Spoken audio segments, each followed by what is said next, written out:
Welcome to the Strategy Doctor podcast. This podcast is the performance-enhancing drug for your company's bottom line.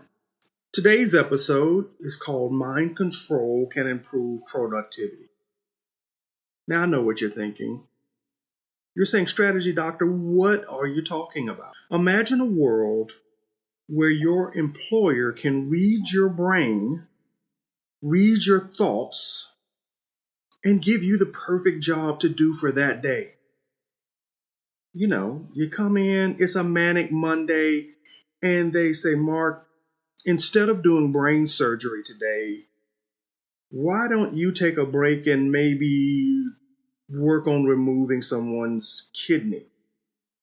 Makes sense. If they could somehow read your emotions and determine that you don't have the mental state to execute brain surgery on that manic Monday.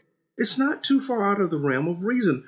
I can remember a time when I was a small boy when people used to say, you don't want to buy a car manufactured on a Monday or a Friday because the employees were just either too hungover or distracted to focus on what they were doing on the assembly line. Now, robots certainly have improved the quality of those assembly lines. But what if that world were real? What if they could monitor your emotions and then give you the job that's right for you that day?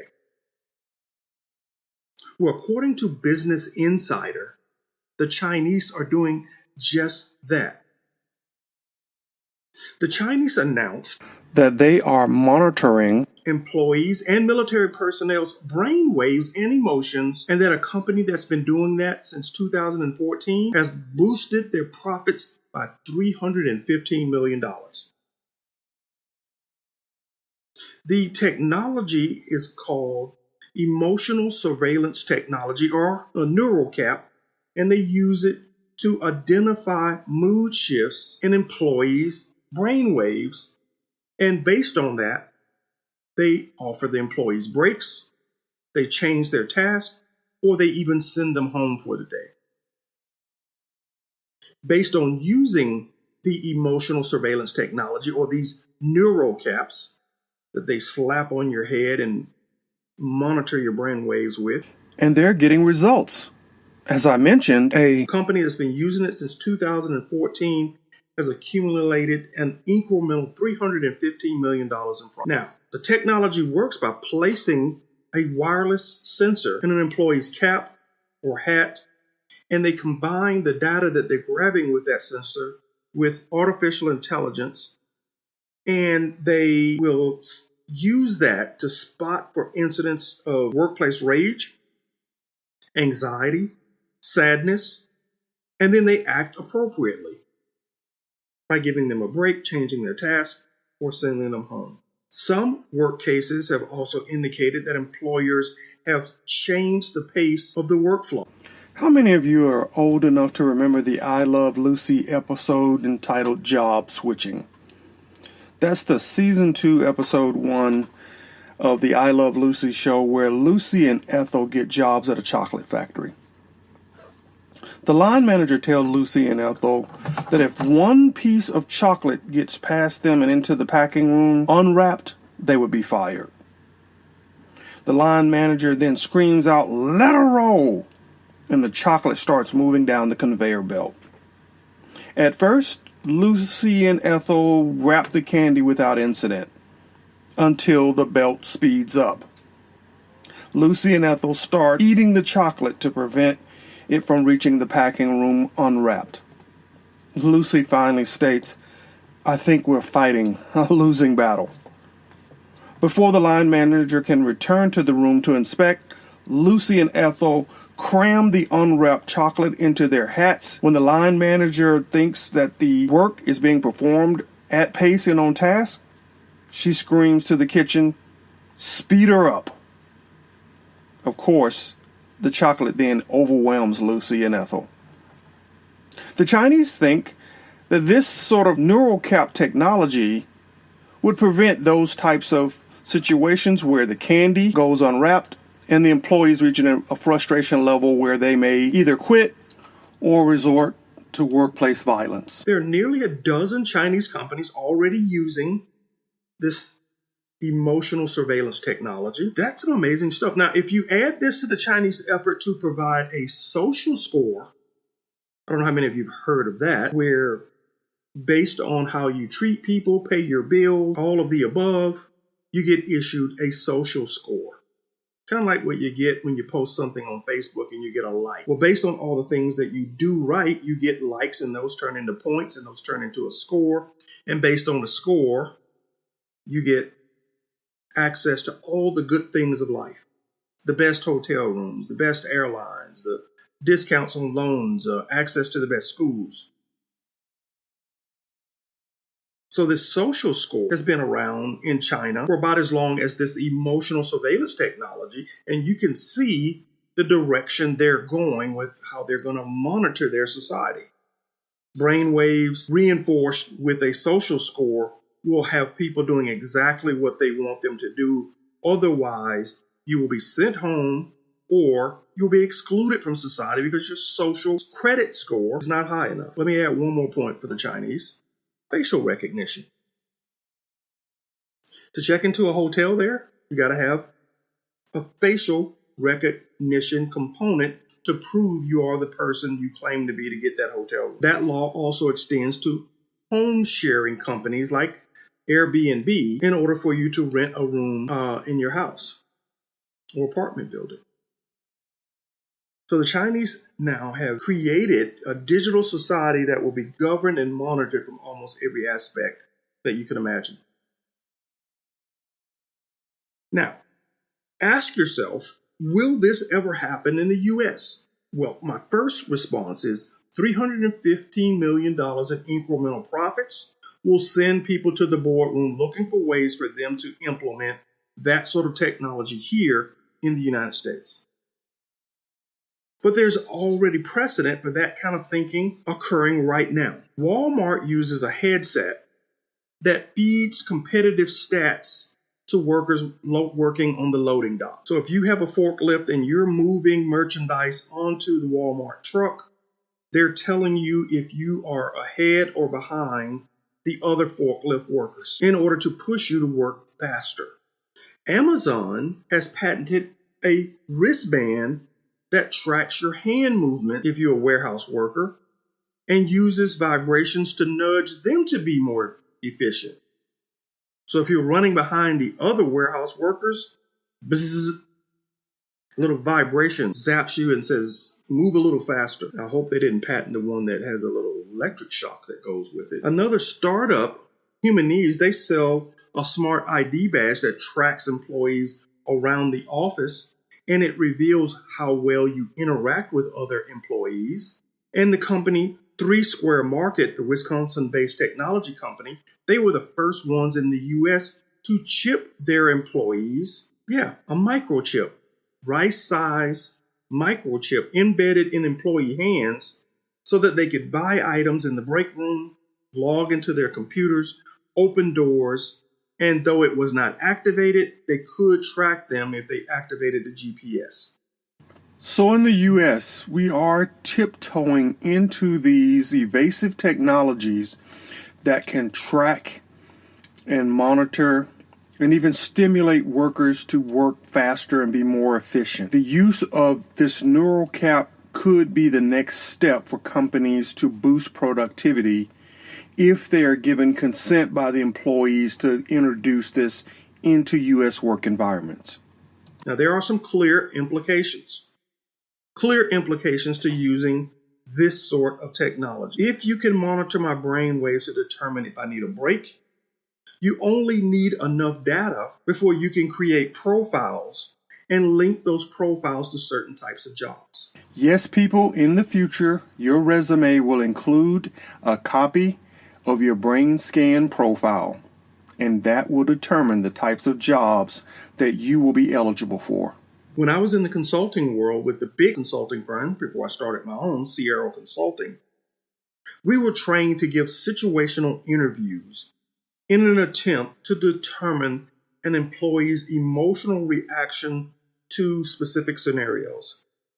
In the future, Employers may just put a cap on your head to determine your emotional profile and then assign you a job because they'll already have all the profiles mapped to job types that will yield the most productivity. Where else could this go? Now remember what I told you earlier. The Chinese are using it not only to determine if you're tired, but they're trying to determine if you are ready to commit workplace rage.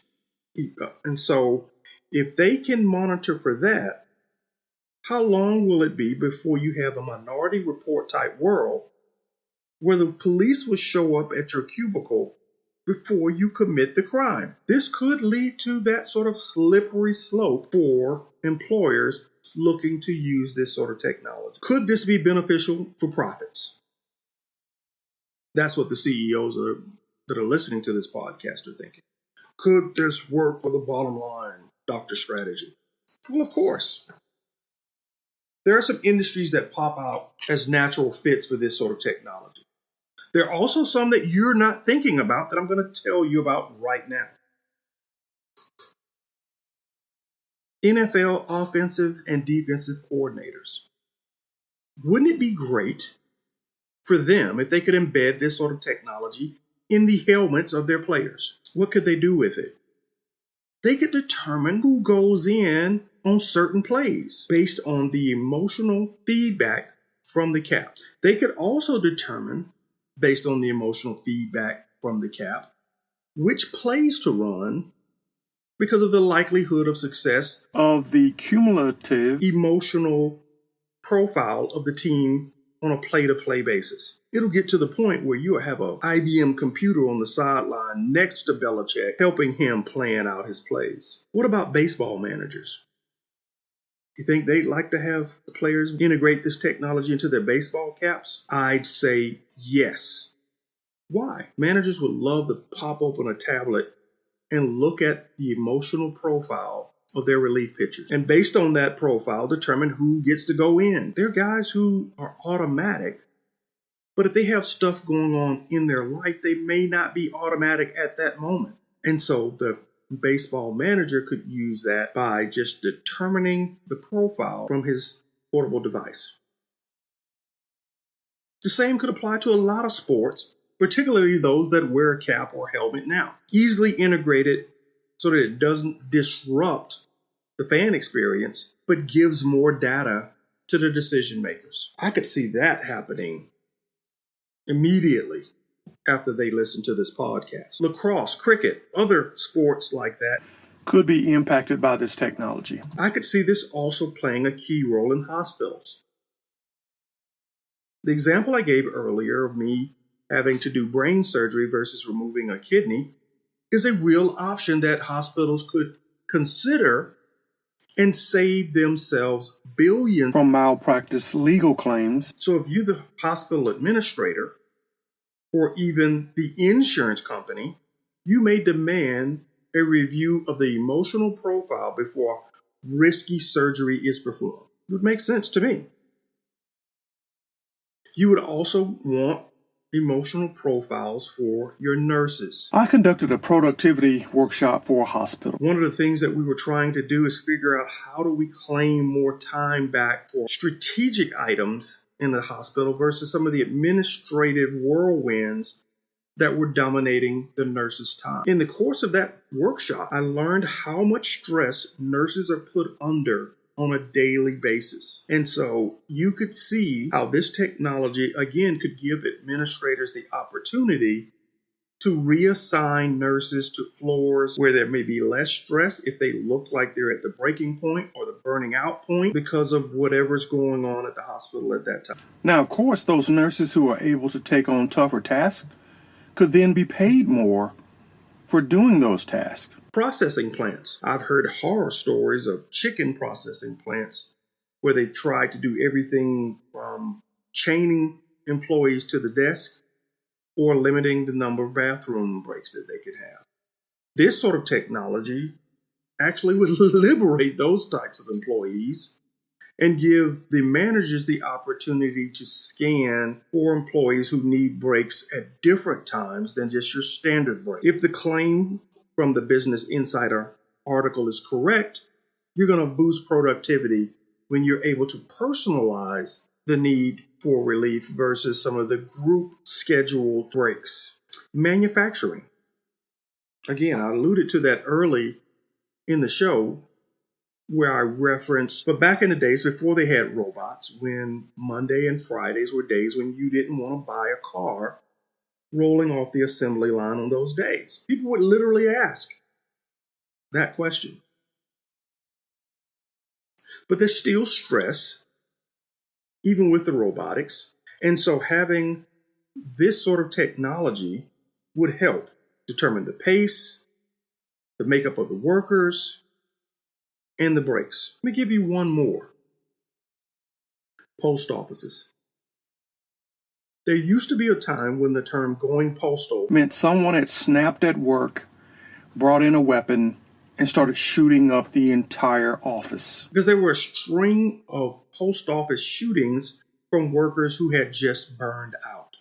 We haven't had one of those in a while, but this technology certainly could play a role in making sure it never happens again.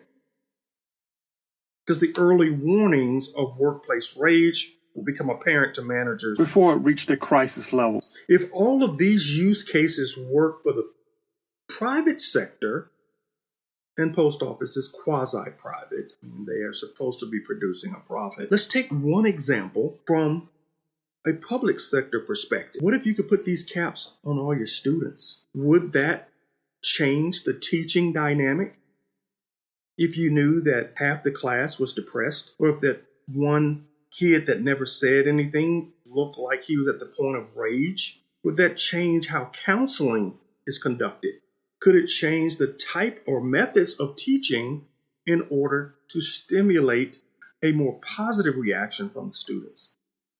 If the teacher could see that profile right there in front of her, that could be exciting, really exciting. Now, I've given you several use cases and making the argument for the Chinese of why this could be a good thing, both for business, mostly big business, and even a public sector use case when thinking about having kids wear these while they are at school. But there's a dark side to this technology, and that's surveillance, and that's mind control. Not from the cap, but from the responses that come from the cap. If I'm working at a processing plant or a manufacturing plant, and you can determine that I need a break or I need to go home, the question is, do I get paid if you send me home? And no business is going to want to pay you if you're at home.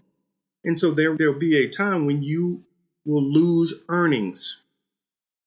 When you lose earnings, there's going to be a push to try to figure out how you keep your mood up or game the system or break the cap, the mind control cap.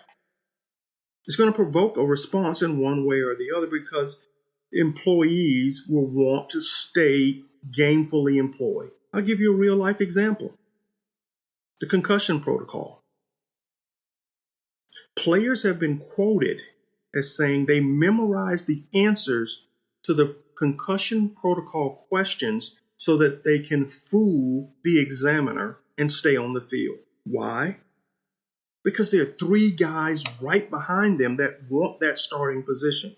And as a lot of players know, coming back from injury does not guarantee you your starting position. And they only have a limited number of years to earn a lifetime of money that they have to live on. So they're going to do everything they can to game the system to stay on the field. How would that be any different for an employee? Now, I've been told that the system is not that sophisticated today, where it can make all the profiles and link those profiles to certain types of jobs, but that's exactly where it will go. As soon as you can confirm that you can boost productivity, they're going to push to the next level and hire based on certain emotional profiles that can be demonstrated by employees. That's how you're going to get promoted. That's how you're going to get compensated. So the other part of the dark side of this is the privacy. Where will this end if it proves to be beneficial to public use cases and the private sector? Could a court order you to wear one of these caps at home along with your ankle bracelet? I could see that. Domestic abuse or signs of anger requiring some sort of anger management course, I could see a judge ordering you to wear the cap so that they can monitor your emotional responses remotely while you're at home. Just keep going with the scenarios and you can see 10, 12, 24 use cases from a legal perspective where these caps could be used to make it more efficient for the courts and law enforcement to manage crimes and criminals using this sort of technology, changing dramatically how we think about our lives, the way we interact with each other, the way we interact with our families, and even the thoughts that we have in our head, if those thoughts trigger brain waves that can get us in trouble. So the futurist in me sees a lot of positive for technology like this to boost the employee and boost profits. But left unchecked, it can run rampant and create a society that we all may not want. Now, the strategy doctor wants the profits. That's what I do. But I'm also a zealot for freedom. I'm a zealot for freedom. I went to school up in the New England area, and I loved reading license plates that said, live free or die. And that's how I feel. We all know there's a day when we won't exist in this form. And I want those days that I have here to be as free as they can be. Free to make as much profit as there can be. And this technology can help you do that. But twisted in the wrong way, it could take those freedoms away. So there has to be a balance, as is with most things in business. Guys, thank you for listening to the Strategy Doctor Podcast, performance enhancing drug for your company's bottom line.